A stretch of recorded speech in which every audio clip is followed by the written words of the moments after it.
Hello guys, good morning. मैं अनामिका सिंह स्वागत करती हूँ आप सबका अपने YouTube channel hi fi study में। फ्रेंड्स, आप लोगों को पता है कि इतिहास का हमारा जो क्रम चल रहा है, इसमें अब तक हम लोगों ने आग ऐतिहासिक काल और प्राग ऐतिहासिक काल को पढ़ लिया है। आज का जो हमारा टॉपिक है उसमें हम प्राचीन इतिहास को पढ़ेंगे। प्राचीन इतिहास कहाँ से शुरू होता है? कुछ लोग पूछते हैं कि क्या प्राचीन इतिहास भी पढ़ाया जाएगा। प्राचीन इतिहास सिंधु घाटी सभ्यता से नहीं शुरू होता है। प्राचीन इतिहास वैदिक काल से शुरू होता है। वैदिक काल से स्टार्ट होना ही प्राचीन इतिहास कहलाता है। सिंधु घाटी सभ्यता जो वो हमारा आग ऐतिहासिक काल में आता है।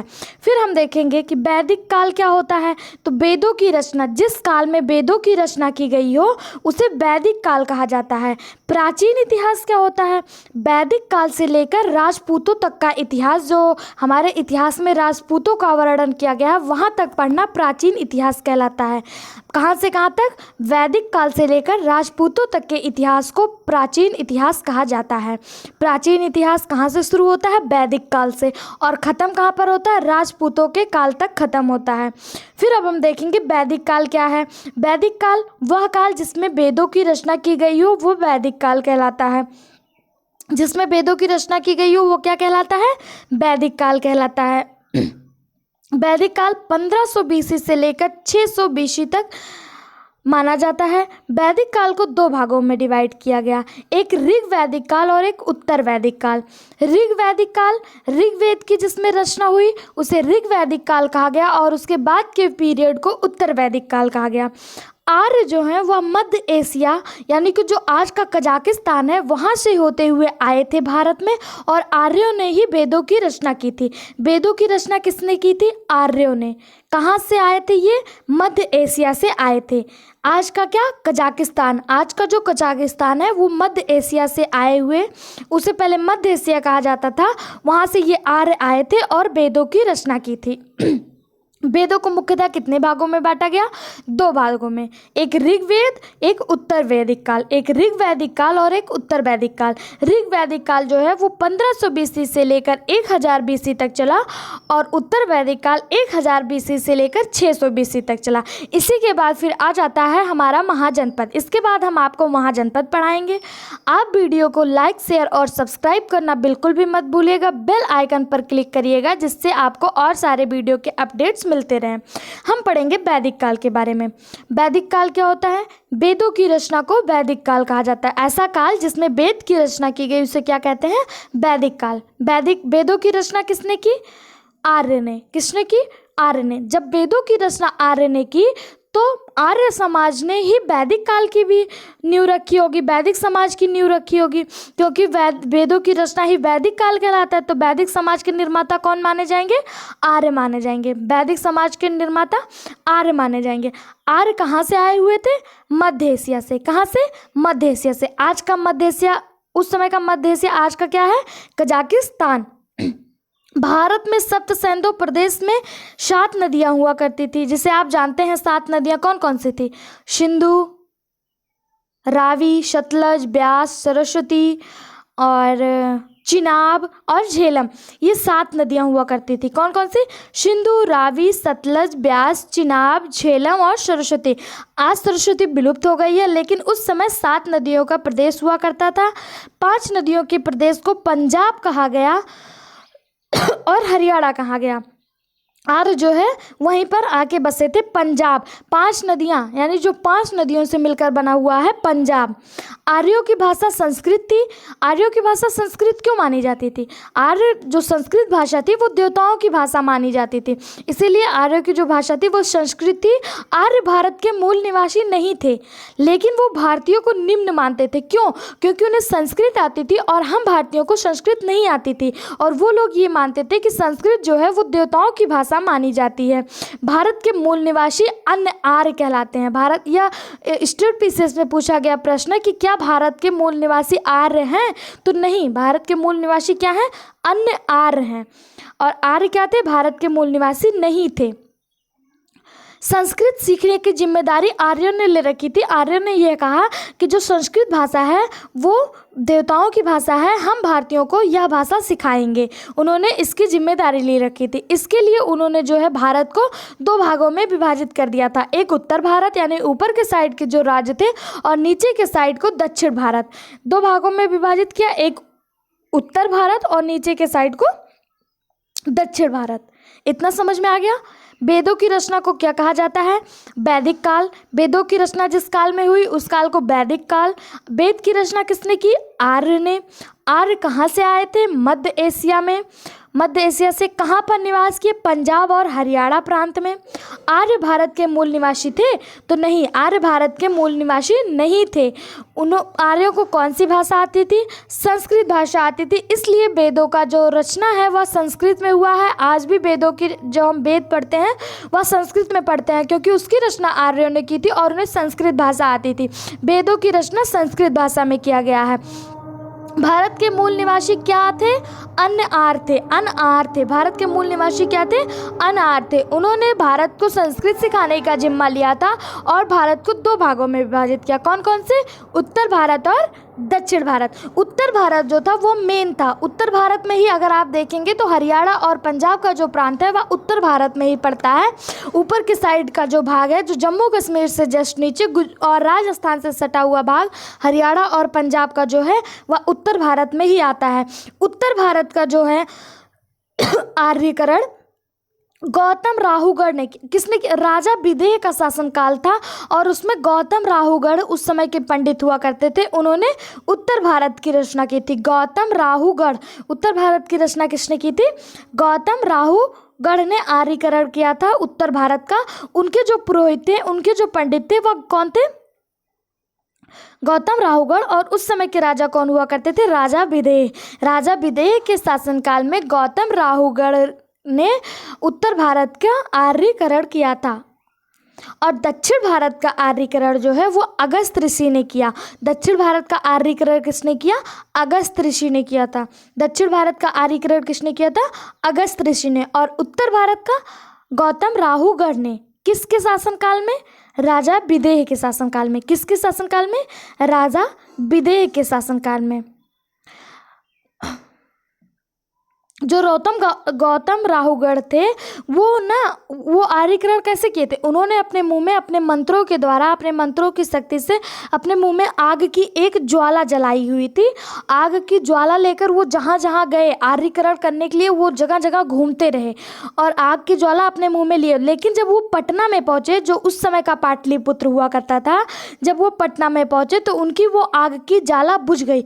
जब उनकी आग की ज्वाला बुझ गई तो उन्हें बहुत ज़्यादा गुस्सा आई और वहाँ पर गंगा नदी बह रही थी। वहीं पर उस गंगा नदी को पार करते हुए उनकी जो ज्वाला थी, जो उन्होंने मुंह में अपने मंत्रों से जला रखा था, वह बुझ गई। तब उन्होंने गंगा नदी को श्राप देते हुए कहा कि यह अछूतों की भूमि है। आज भी अगर आप बिहार में पाटलिपुत्र यानी पटना में जाएंगे तो वहाँ पर जो गंगा बह रही है उसका पानी शुद्ध नहीं माना जाता है, क्योंकि जो उत्तर भारत के आर्यीकरण गौतम राहुगढ़ नामक पंडित थे, जिन्होंने उत्तर भारत का आर्यीकरण किया था, उन्होंने पटना को श्राप दिया हुआ था कि यह अछूतों की भूमि है। तो यह प्रश्न पूछा जाता है कि अछूतों की भूमि किसे कहा जाता है? तो पाटलिपुत्र को अछूतों की भूमि कहा जाता है। यह बात हमें अथर्ववेद से इसकी जानकारी प्राप्त होती है। कहाँ से? अथर्ववेद से, जो सबसे बाद में लिखा गया हुआ वेद है, जो जंगलों में लिखा नहीं गया था। जंगलों में आपको याद होगा, मैंने जब आपको वेद पढ़ाया था तो मैंने आपको पढ़ाया था 3 वेद जो थे वो त्रयी वेद के नाम से कहलाते थे। वो जंगल में उनकी रचना हुई थी। लेकिन अथर्ववेद का जब निर्माण हुआ, या बहुत 4-5 शताब्दी बाद अथर्ववेद का निर्माण हुआ था, वह जंगल में नहीं हुआ था, क्योंकि तब जो हमारी सभ्यता है वह शहरों की तरफ चल चुकी थी। तो अथर्ववेद में हमें यह जानकारी मिलती है कि अछूतों की भूमि, पाटलिपुत्र को अछूतों की भूमि कहा गया है और वहाँ के गंगा जल को पवित्र नहीं माना जाता। आज भी वहाँ के गंगा जल को पवित्र नहीं माना जाता है। इस समय उत्तर भारत का जो सबसे प्रिय पशु था वो क्या था? गाय थी। इस समय का सबसे प्रिय पशु क्या था? गाय था। गाय की जो हत्या है इसको को करने पर उस समय मृत्यु दंड की सजा थी। गाय की हत्या करने पर मृत्यु दंड की सजा थी, क्योंकि उस समय के जो निवासी थे वो कृषि पर डिपेंड करते थे। कृषि करने के लिए हमें गाय और बैल की आवश्यकता होती थी, पशुपालन करते थे, उससे अपना जीवन यापन करते थे। और गाय को जैसे आज भी हिंदू धर्म में गौ माता की उपाधि दी जाती है, उस समय भी गाय का बहुत महत्व था। अगर कोई गाय को मार देता है तो उसे मृत्यु दंड की सजा दी जाती थी। उस समय के जो राजा थे उनका जो मुख्य कार्य था वो गाय की खोज करना था। गाय की खोज यानी जहाँ भी गाय इधर उधर हो, वो जितनी ज़्यादा गायें अपने पास रख लेंगे उतने महान राजा कहलाते थे। उस समय अथर्ववेद का मुख्य आधार कृषि था, अर्थव्यवस्था का जो मुख्य आधार था वो कृषि था। आज आप देख रहे हैं आज के समय में शहरों में औद्योगिकरण हो चुका है। औद्योगिकरण क्या होता है? औद्योगिकरण यानी मतलब शहर जो है वो मशीनों पे डिपेंड होता चला गया, लेकिन गांव में भी आज भी लोगों के जीवन यापन का जो मुख्य व्यवसाय है वो कृषि है। अगर किसान कृषि करना छोड़ देंगे तो बहुत से क्या सभी लोग, मतलब जब अन्न ही नहीं आएगा तो आप लोग खाएंगे क्या, और खाएंगे क्या तो जीवित कैसे रहेंगे? क्या मशीनें अन्न उपजाएंगी? नहीं, मशीनें अन्न नहीं उपजाती हैं। अन्न उपजाने के लिए कृषि करना पड़ता है, फिर मशीनें उन्हें फिल्टर करेंगी, अच्छा करेंगी, पैक करेंगी, ये सब काम मशीन कर सकती है, लेकिन कृषि करना पड़ेगा। तो उस समय का भी जो मुख्य व्यवसाय था वो कृषि था। उस समय औद्योगिकरण उतना ज़्यादा विकास में नहीं आया था, तो अर्थव्यवस्था का जो मुख्य आधार था वो कृषि था। वैदिक समाज ग्रामीण सभ्यता थी, तो ग्रामीण सभ्यता में आज भी आपको कृषि देखने को मिलेगा। ऋग्वेद के 7वें मंडल में 10 राजयुद्ध की चर्चा की गई है, जो आर्य तथा अनार्य के बीच हुआ। उसमें आर्य विजयी हुई। आर्यों का कबीला भरत था। आर्य, आपको बता दें कि ऋग्वेद का जो 7वां मंडल है, ऋग्वेद जो वेद में सबसे पुराना वेद माना जाता है, सबसे प्राचीन वेद माना जाता है, उसमें 10 राजयुद्ध की चर्चा की गई है। 10 राजयुद्ध में आपको 10 भारतीय राजा, 10 राजयुद्ध क्यों कहा गया? क्योंकि 10 भारतीय राजा मिलकर आर्यों को हराना चाहते थे, इसीलिए उसका नाम पड़ा था 10 राजयुद्ध। परंतु 10 राजा मिलकर भी आर्यों को पराजित नहीं कर चुके, और उसमें कौन जीता? आर्य जीते। आर्यों का एक बहुत ही जबरदस्त कबीला था जिसका नाम भरत था, वो बहुत मजबूत कबीला था। आर्यों का यह कबीला इस 10 राजयुद्ध में जीत गया था। आर्य मध्य एशिया से भारत में पहले पंजाब में आए। पंजाब में 5 नदियाँ और 2 जोड़ लिया 5 नदियाँ पड़ी ना, 5 नदियाँ पड़ी, इसीलिए उसे पंजाब प्रांत कहा गया। 2 नदियाँ और जोड़ लिया गया, इसलिए इनके निवासी सप्त सैंदो प्रदेश के नाम से जाने जाते हैं। 2 नदियाँ और जो आज के पाकिस्तान में बह रही हैं उन्हें और जोड़ लिया गया। पंजाब में 5 नदियाँ थी, इसीलिए उसका नाम पंजाब पड़ा, तो 2 नदियों को और जोड़कर नाम दे दिया गया सप्त सैंदो प्रदेश। सप्त सैंदो प्रदेश जो आज के उत्तर पश्चिमी सीमा पंजाब और हरियाणा के नाम से जाने जाते हैं। उम्मीद है आपको इतना समझ में आ गया होगा।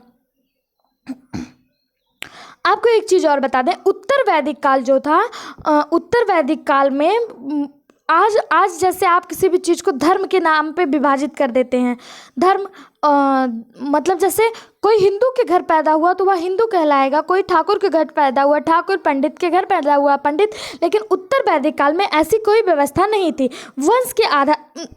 ऋग वैदिक काल में ऐसी कोई व्यवस्था नहीं थी। ऋग वैदिक काल में जो आपकी जाति थी वह आपके कर्म पर डिपेंड करती थी कि आप कैसा कर्म करते हैं। अगर आप ज्ञानी हैं तो आप पंडित कहलाएंगे, अगर आप युद्ध कर रहे हैं तो आप क्षत्रिय कहलाएंगे, अगर आप बिजनेस कर रहे हैं तो आप वैश्य कहलाएंगे, अगर आप सेवा करें। आप एक उदाहरण ले लीजिए, आपके घर में 4 लोग हैं, जैसे कि आपके पापा किसान हैं, तो मतलब जैसे आपके पापा जो हैं वो युद्ध कर रहे हैं। मान लीजिए आपके पापा युद्ध करने जाते हैं, बॉर्डर पे हैं, किसी फौज में भर्ती हो गए तो वो क्षत्रिय कहलाएंगे।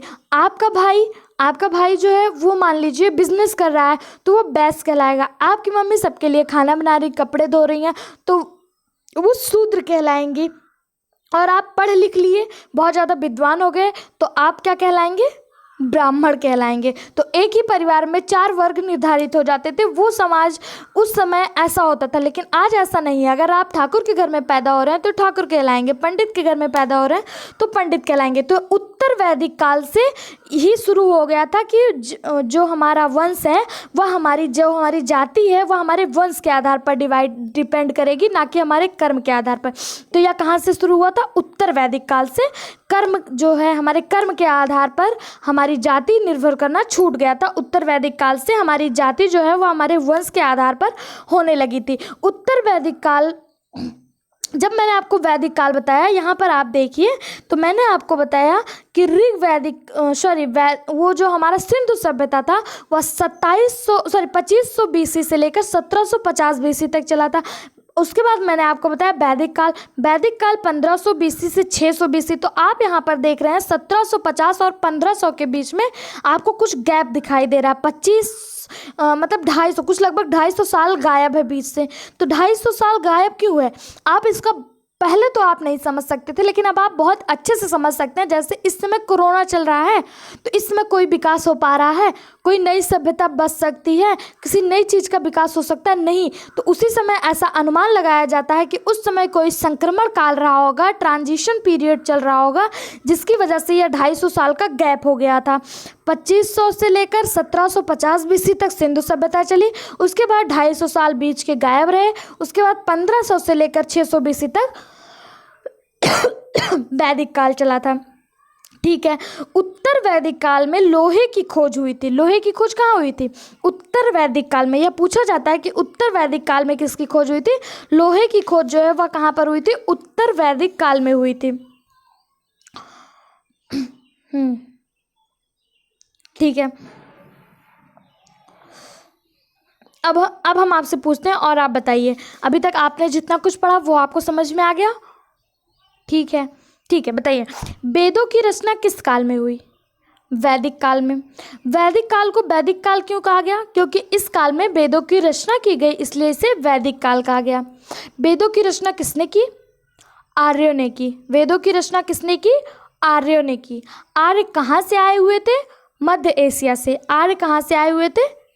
मध्य एशिया से, कजाकिस्तान से। आर्य भारत के मूल निवासी नहीं थे। भारत के मूल निवासी को क्या कहा जाता है?